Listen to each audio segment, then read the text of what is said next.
মঙ্গলবার গভীর রাতে ভারতের পক্ষ থেকে পাকিস্তানের অন্তত ৯টি স্থাপনায় চালানো হয় বিমান হামলা।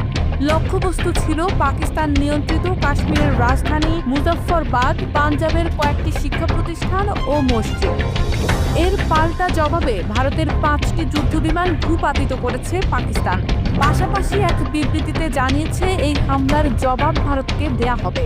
পাকিস্তানের সাধারণ মানুষ এবং রাজনীতিকরা একে সরাসরি যুদ্ধের ঘোষণা বা অ্যাক্ট অফ ওয়ার হিসেবে অভিহিত করছেন।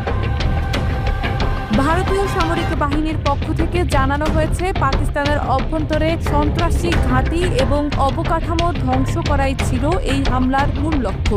তবে হামলার পরপরই ভারত জানায় ন্যায় বিচার সম্পন্ন হয়েছে।